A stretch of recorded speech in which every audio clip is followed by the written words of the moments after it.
Ngayong araw ay nandito tayo sa Quiapo, Maynila para maghanap ng iba't ibang murang street food dito sa Quiapo. At sa episode na to, tingnan natin kung makahanap tayo ng masarap. Oh wow, mamaya pa yung bagyo, sabi ni ate. Pero sa bibig ko, bumabagyo na ng lasa. Kakaiba. Grabe. Ang glorifying niya tignan. At murang Filipino street food dito sa Quiapo. Alimintayin natin. Yeah, welcome to Quiapo, pare. This is the ultimate Quiapo experience. Tara!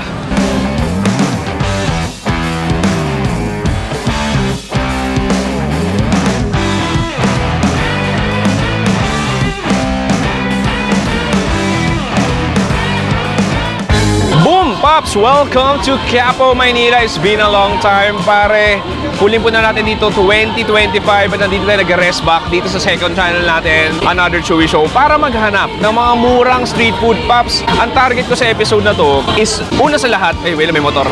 Sige, kuya, padaan muna natin, kuya. Welcome to Quiapo.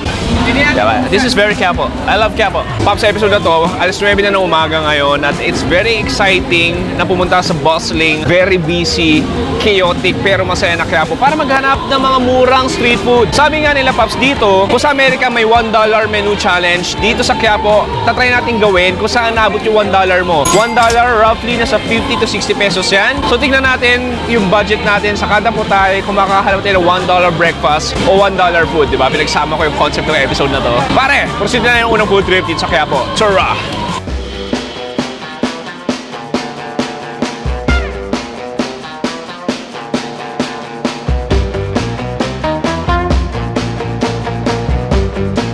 Boom, Pops! First location natin para sa ating super cheap breakfast fooder dito sa Quiapo. Wala nang mas mumura pa. Sa 15 pesos na spicy pastil, meron din silang 25 pesos na beef pastil. Wala pang 50 pesos. Actually, wala pang 30 pesos. Tignan natin, pwede natin makita. Come here. Look at this. So makikita mo, bukod sa pastil, meron sila dito, ano to, pancit. Ito yung pinaka-pastil. Ito yung pinaka-pastil. So makikita mo, ito yung pinaka-chicken po to, no? Ito yung beef pastil natin. Ito yung chicken pastil natin. Sige, try natin umorder ng tig-isa. Ito, si Aray. Ate, order ng tig-isa. Isang chicken, isang beef. Ayan. So ito yung ating chicken, I believe. 15 pesos lang yan. Wow. 15 pesos. Nice. Oh, yakin na to. And then, isang beef. Order din tayo ng isang beef pastil. Bang. Thank you. 25 pesos. Yun na yun. Ba? 15 pesos, 25 pesos. Let's try to eat this.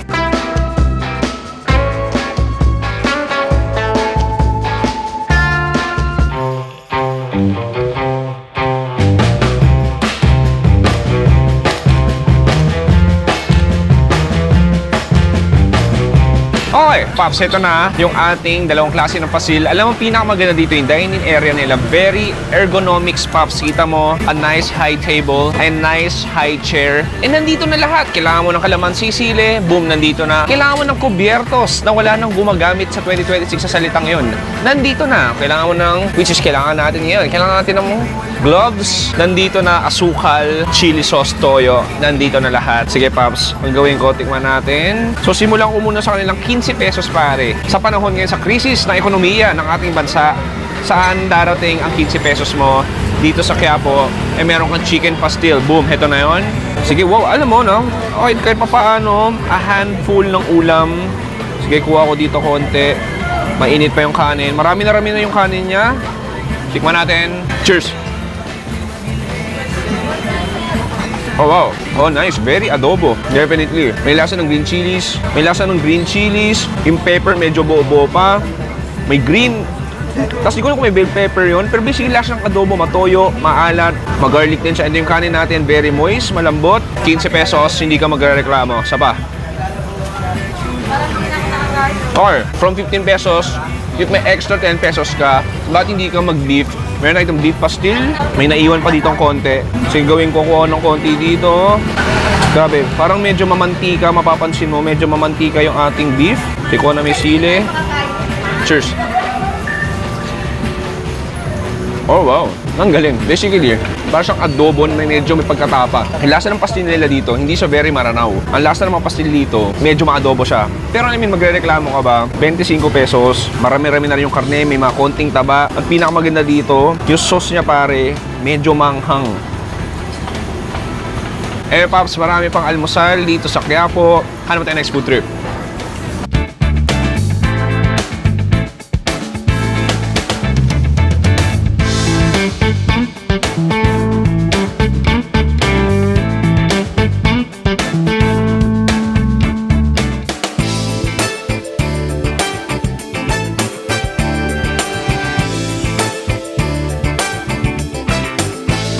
₱10 siopaw pare, dalawang kulay, may puti, may purple. Ha! Ano kaya ang laman nito? Actually, alam ko na. Nagkukunwari lang, hindi ko alam. Pero ang laman daw nito is asado. Pero pinakamaganda dito, Pops, pasok na pasok sa ating breakfast food tour na mura. ₱10 lang isa. Madam, or dalawa. So makikita mo. So basically, dalawang kulay lang siya. Pares lang yung laman. Sige, dalawa. Ayan. So same lang talaga yan, no? Thank you. Boom, that's it.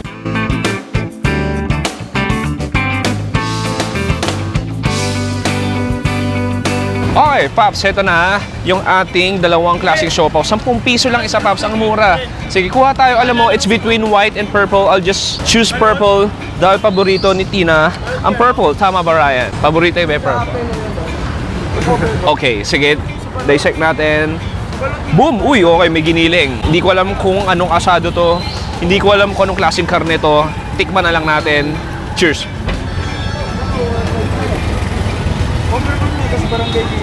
Oh yeah, what you see is what you get. You pay 10 pesos, you eat some 10 pesos quality, basically. I'm not saying na hindi siya masarap, but in terms of flavor, it's not, hindi siya talaga, wala siya ganong lasa. Kung magde-describe mo ng lasa, basically, okay, asado naman siya, lasang asado. Binolium down mo lang ng konti na hanggang 20 out of 100, parang ganon. Pero I mean, the bun, malambot, may konting chewy na siya. And then feel ko chicken lang din to eh. Alam mo, isa pa nga, tignan ko. Like very toned down yung lasa. Pero, I mean, pang malaman siyan, ₱10, di mo siya magre-reklamo, lalo kung sobrang gutom na ako, ₱10 lang yung dala ko. Anyway, Pops, hanap tayo next food trip dito sa Quiapo.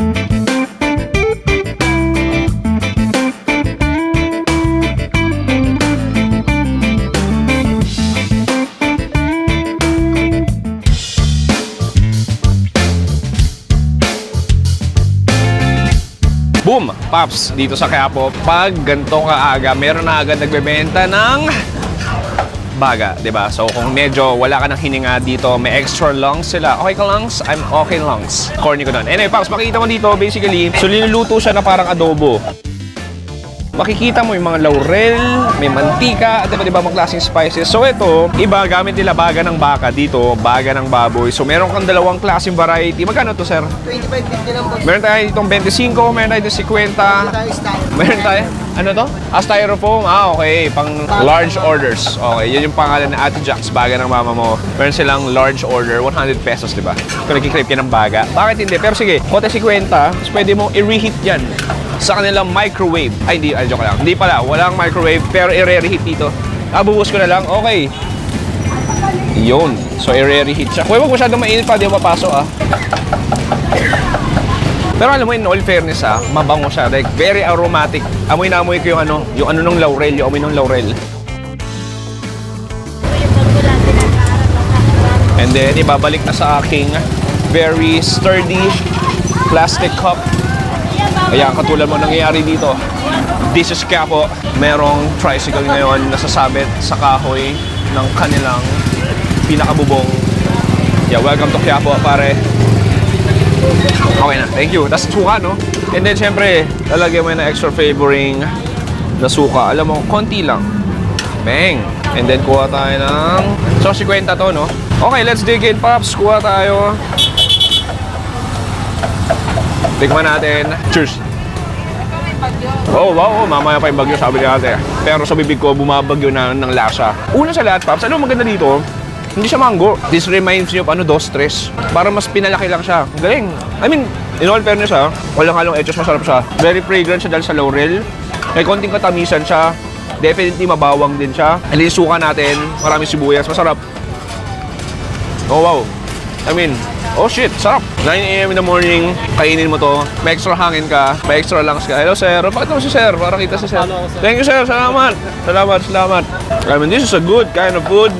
Sobrang sarap nito Feel ko, nagkikrave si Jeyo. How was it, Jeyo? Sarap, diba? Anyway, pare, marami pang food trip dito sa Quiapo. Proceed tayo next food trip. So, sobrang sarap niyan. Kakain si Ryan. 1, 2.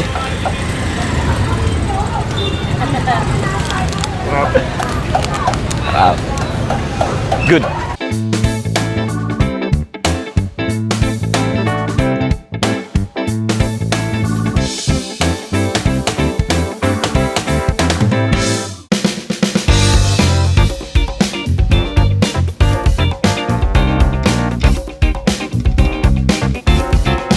Boom, Pops. Kanina pa ako kain ng kain. Wala pang any liquid na tumatapo sa aking digestive system. Pero may nakita ko ditong benta ni ate-ate. Assalamualaikum. Meron tayo ditong white gulaman magic water. Sikat na sikat to sa Divisoria. So makikita mo, Pops, very clear. Akala mo tubig lang yan, pero hindi. Meron siyang lasa. May gulaman din to, I believe. Tapos, Pops, makikita mo dito, sureball ka, 500%. Ang gamit nila is Nature Spring bottled water. Tama ba, ate? Very clean, very pure mineral water. It's my first time actually. Nag-trending na to way back dati pa, 2023. First time to try. Cheers. Oh wow, lasang gulaman. Basically, like, alam mo sa mga master siomai, gano'n matamis, very smooth, very refreshing. So refreshing! Masarap siya. Ate, masarap. Like, lalo mainit yung panahon ngayon. At ang pinakamaganda dito, Pops, lasa siyang Nature Spring. Like, grabe. Sobrang lasa-lasa ko yung Nature Spring. Ganun siya ka Nature Spring. Very springy ng nature. Anyway, Pops, proceed na next food trip.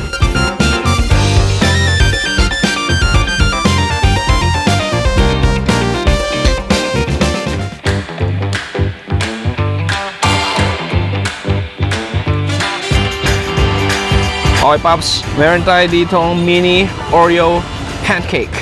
Look at that. Ayan, so makikita mo basically may luto na tayo dito mga maliliit na pancakes. And then, ano kayong next gagawin? Magluluto ng panibago. Magluluto ng panibago nga naman, Carl. Siyempre kanina pa so magluluto ng panibago si ate. Tama.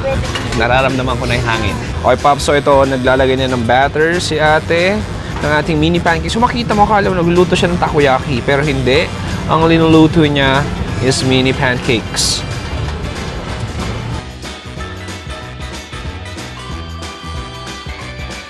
Okay, Pops, ito na, binabaliktad ng ating pancake habang may nagbabacking na truck sa likod. That's the best Quiapo experience. Ayan na. Okay, Pops, so ito na, luto na yung ating mga mini pancakes.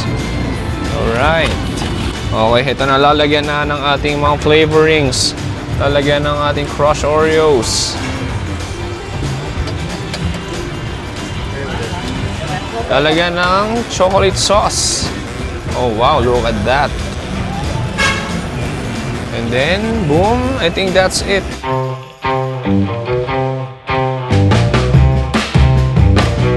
Okay, ito na yung ating mini pancakes dito sa Quiapo. Diba, kalahin mo, very creative na rin yung mga breakfast o pagkain dito sa Quiapo. Look at this, chocolate na merong crushed Oreos. Sige, tikman natin. Cheers. Oh wow. I mean, alam mo, this reminds me yung kinakain kong mga Japanese pancake sa UST. Yung mga sa gilid-gilid. Ganon-ganon yung quality. Fluffy, may katamisan na rin siya. And then with that very syrupy chocolate glaze, and then that extra texture from that crushed Oreo. Ang daming calories nito, pero magreklamo ba ako? Almusal naman. Random na to. Alam mo, ngayong 2026, pansin ko, itong Quiapo, sobrang na-modernize na rin yung street food scene. Ang dami ng mga bago, trending, at mas creative na mga pagkain. Hindi ka to dati, di ba, mga traditional, mga sotanghon, yung palabok dito sa palengke. Ngayon, ang dami ng mga bagong ganap. Para siya nagiging mini ugbo na rin. Anyway, pare sa pagkagat, hanap tayo next food trip.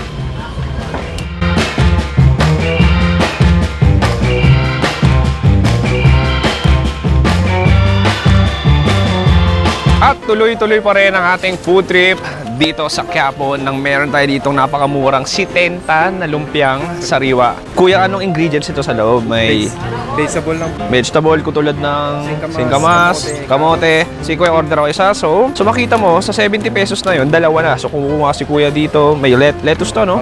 And then next, ang gagawin niya, lalagyan ng ating, gugupitin pala muna. Yes, it will be chopped, it will be scissored. Gugupitin para mas madali kainin. And then, lalagyan na ng ating flavoring. Ito yung ating pinaka lumpia sauce. Ang sarap. And then, I believe lalagyan ng extra peanuts. Uy, ang sarap. Ang dami.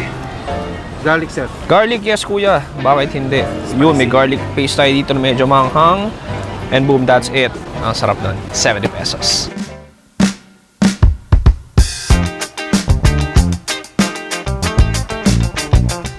Okay, popsick na natin to. Look at this. Grabe, sobrang overloaded.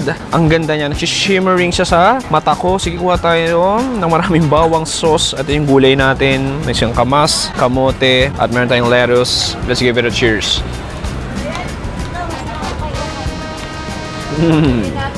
Oh, wow. Oh, that's freaking comforting. Ang sarap. Ang simple niya. Pero grabe, ang masarap doon, yung bawang niya. May anghang na yung bawang niya. Ang galing. And then, you have the sweet, starchy, garlic sauce. And then yung crunch ng vegetables natin nandun. And then definitely, you can taste the sweetness of the peanuts. Ang sarap. Isa pa ako. Ito yung hinahanap ko sa Quiapo so far. Yung mga ganito klaseng pagkain na very Filipino, very OG talaga sa Quiapo. Galing. Ayun, Paps, medyo nabubusog na ako, pero kaya ko pa naman kumain for si next food trip.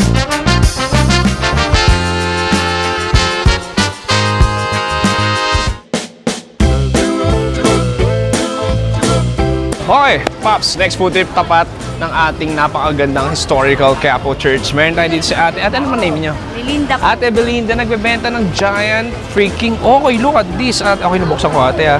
Ang laki ng okay niya. Magkano lang po yan? Sa regular price niya, 60 pesos. 60. Sige, isa ako ate. May kasama ng suka yan. Okay. Okay, so ayun, kukuha na siya. Grabe yung hipon. Ang lalaki ng gayad. Boom, yun na yun. And then, syempre, lalagyan niya ng suka. May suka ka ba ate? Ito yung ating suka. Wag mo na yung plastic ate. Okay na to. Yan.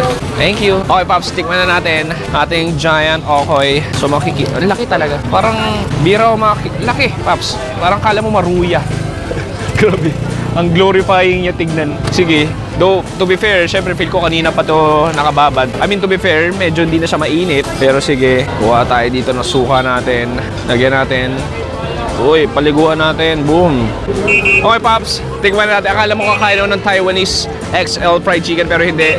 This is a Filipino XL okoy. Ang ingay. Ito yung kaya ako na gusto ko. Cheers.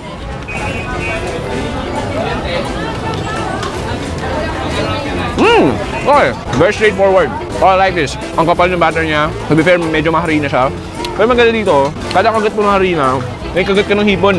Ang hipon niya hindi malaliit, malalaki rin siya. And then may konting toge, munggo definitely, meron din.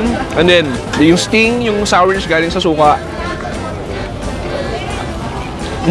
Ay, masarap to. Problema lang, yung may allergy ka sa hipon, huwag mo kakainin to. Katulad nitong lalaking to, may allergy siya sa hipon. Bawal, dahil patay ako sa parents niya. Shoutout po sa parents ni Ryan. So ito, ano sabi ko? Very straightforwardly okay ito. Like kung ano iniisip mong lasa ng okoy, yun lang. Mas pinaka-in version lang siya. And then, Pops, may space pang tiyang ko. Proceed the next food trip dito sa napakagandang Quiapo Church. Look at that.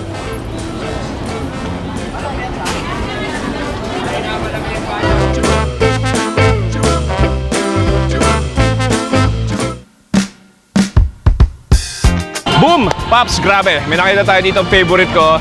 Dito sa Quiapo, inihaw na puset. Ever since nandito na to, iba-ibang vendors nagbebenta nito. Very classic. So may makikita ka, dalawang klaseng parte. Meron tayo ditong katawan, meron din tayo ditong ulo, at meron din tayo ditong griller. Ang kulang na ng tindera.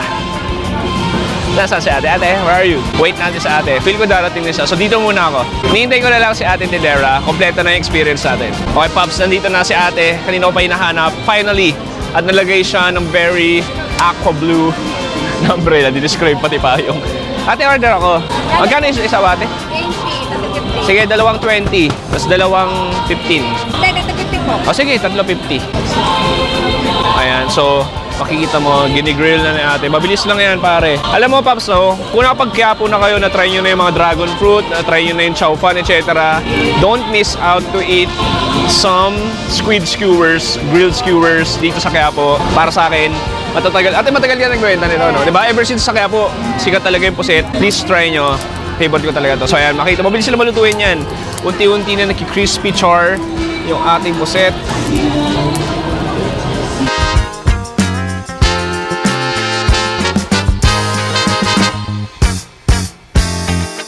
Sige, Pops, ito. Sige, Pops, meron tayo dito Okay, ang magic talaga dito pare, hindi lang naman yung puset. Yung pinaka-magic dito is yung ating suka. Ito yung favorite ko. Look at this magic technique. Gagawin mo to parang spoon mo. And, oh, grabe. Look at that. Yan ang gusto mo. Grabe. Ang lala. Oh, it's been a long time. Come on, all of the onions, go to my mouth. Cheers.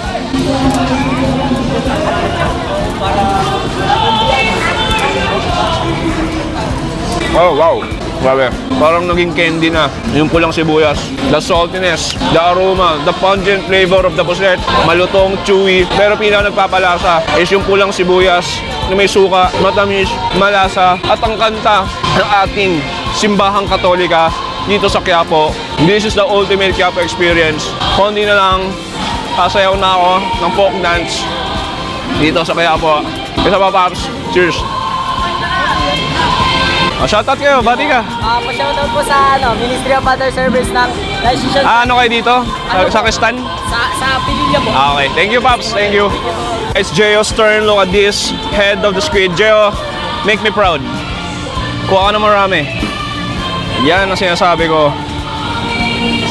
And then Jeo will take a huge bite. 1, 2, 3. Ayan, binabawian lang kita. Grabe ka maka-zoom in minsan. Sarap. All good. Sarap talaga. Ate, salamat kayo. Thank you.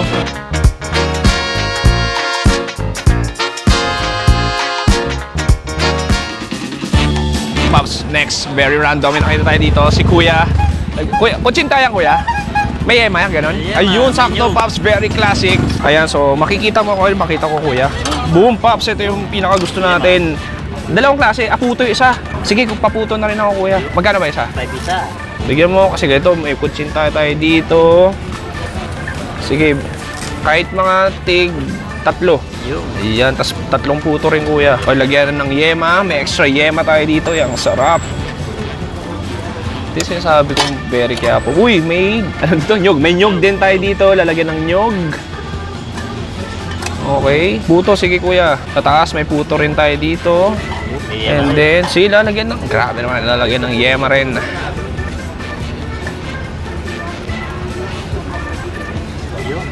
And then, boom, nyug ulit. Why not? Ayos, rock and roll. Pops, 5 pesos lang to. Ibang klase. Ito yung mga gusto ko na hinahanap dito sa Quiapo. Yung mga random Filipino street food. Alam mo, try mo natin tong puto. Ang ganda. Diba? Look at that. Tikman natin. Cheers. Grabe, zoom in yun, Jeo. Sakto yung yaman ni Kuya. I love the sweetness, the fluffiness, yung bilog-bilog na texture. Grabe, ang bigat niya. Tapos, ang gandang dagdag na addition ng nyog. Okay. Next, try natin tong yema. Look at that. Ang daming nyog.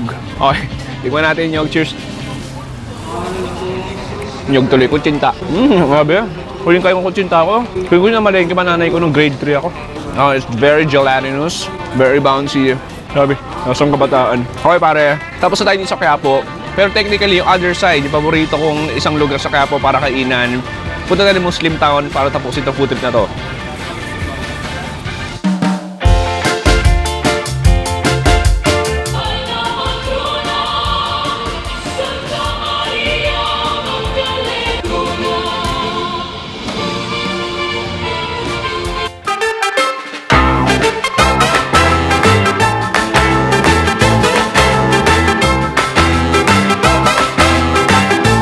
Okay, Pops, galing tayo sa main Quiapo. Siyempre magka-Quiapo food trip ka, maghanap tayo ng mga murang pagkain. Bawal natin palagpasin ng napakamurang Paterni Intan. Dati nandun sila banda sa location na yon. Lumipat na sila dito banda, pero same quality, same food pa rin. So makikita mo dito, Pops, ito yung ating linuluto na chicken piaparan. So basically, piapar, ibig sabihin lalagyan nyog, meron yung sakurab, chilies, onions, marami pang iba. Meron din tayo ng beef rendang dito. Makita mo, Pops, marami sili. Sobrang daming sili. Nilalagay lahat yan. Nilalagay din na sibuyas. So basically, yan yung pinaka-base ng ulam natin dito. Halika, order na tayo.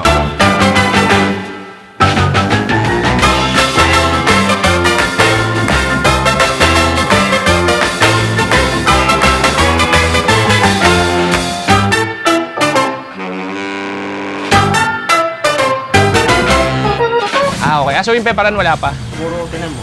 Sige.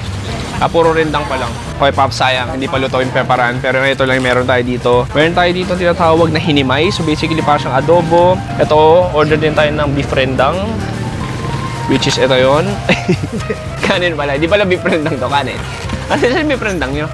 Order din ng isa. So ito, Pops. Ito yung beef rendang natin. Nilalagay ni Mami. Ang dami. Magkano na lang to, ate? Magkano po? Ito po, parehas lang. Pili ko may extra meat ako.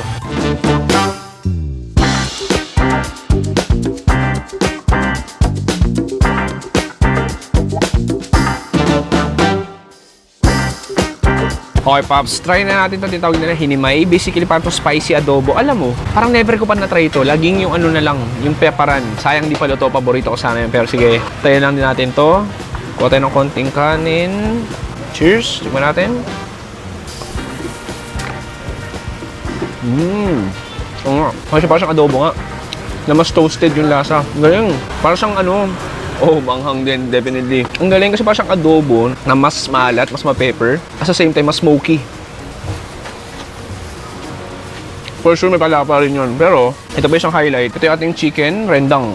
Ang daming sili. And so, actually, feel ko, may extra serving lang ako dahil isa na akong suki dito. May extra serving ako. Pero Pops, tatanungin, Chewy, bakit ka lagi pumupunta dyan kung nagka-Quiapo ka? Ang sagot ko sa inyo, wala lang, gusto ko lang. Like, paborito ko na lang kainan to sa Quiapo. Kasi in top tier siya para sa akin. Sige, tikman natin to. It's been a long time. It's been a year, actually. Cheers. Oh, that toasted coconut. Yung karne natin, yung sili, yung palapa, yung anghang. Yung ninamnam, yung sarap. Yung toasted nyo, pare, ang sarap. Ngame, ang version na to. Gary, nasan ka ngayon? Hindi ko nagluto nito. Kasi sobrang anghang ng version ngayon, pero ang sarap din magre-reklamo. Oh, wow. It's been a long time. Kahit nagkakatak ang pawis ko, why will I make a complaint? Last bite.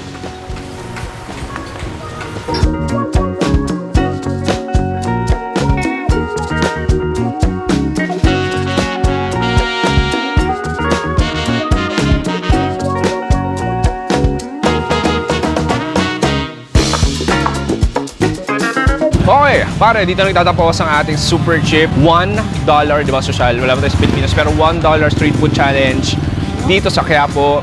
Galing tayo ng main Quiapo area hanggang dito sa Muslim Town. Tikman natin yung paborito kong kainan, paternenta. Ang tanong, Chewy, magkano lahat nagastos mo? Ang nagastos natin ay 460 pesos lang lahat ng yun. Actually, alam mo, majority ng kinainan natin, halos lahat $1, under $1. Except yung pancake na nasa 100 pesos din, the rest under $1 na, di ba? Sabi mo, sa Amerika ay $1, wala siya ganong aabuti na pagkain. Pero dito sa Pilipinas, sa ekonomiya ng Pilipinas, kahit pa paano, ay may mararating pa rin yung $1 mo. Anyway, Pops, maraming salamat sa panonood. Mag-subscribe ka sa second channel natin, Another Chewy Show. Sa main channel natin, The Chewy Show, ako si Chewy.